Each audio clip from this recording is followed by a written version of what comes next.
One of the most important discoveries ever made about the human creature is that there are not good people and bad people, as we used to like to think when we were kids reading adventure stories.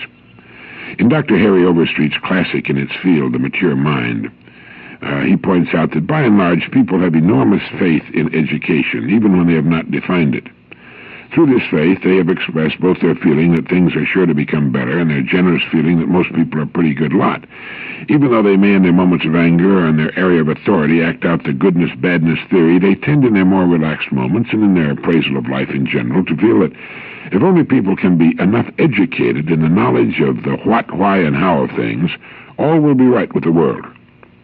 And he continues to say, yet when we regard the curious perversities to be found among many so-called educated adults, self-absorptions, pettinesses, fears, egotisms, prejudices, dogmatisms, pedantries, we're forced to wonder whether the dispelling of ignorance is anything more than the merest beginning of wisdom, not its achievement.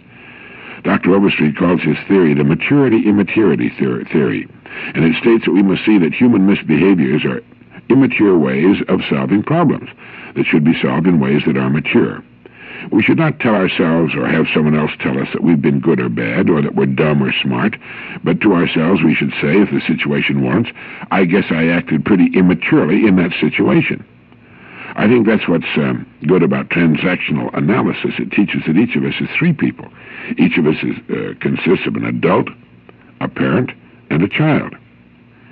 When we've done or said something we shouldn't have, we can usually trace our action or words to the child or perhaps the parent, who tends to be too strict and lacks a sense of humor. And when people habitually act in antisocial ways, the chances are they're very immature people. Their emotional growth got checked or sidetracked somewhere along the way. They still have their good sides. They're still a combination of good and bad, but with the bad predominating. The very words good and bad, dumb or smart, are called polar words. This means they're contradictory, that there's nothing in the middle. That kind of two-value thinking, black and white thinking, takes us out of the real world, which tends to be gray. Those of us with children know that a child can be bad one minute, sweet and loving the next. The child isn't a bad child or a good child. He's just a child with good moments and bad moments. Like most of us, Dr. Burney was confused by the way people seem to shift or change their whole personality, sometimes within a split second. He noticed changes not only in voice, but in posture and viewpoint and even vocabulary. What's more, these changes were often accompanied by shifts in feelings, and he labeled the three ego states the parent of our past, the child of our past, and the adult of the here and now. So each of us is three people: the child of the past, the parent of the past, and the adult of the here and now. Realizing this and keeping a healthy sense of humor, we can be good guys more of the time.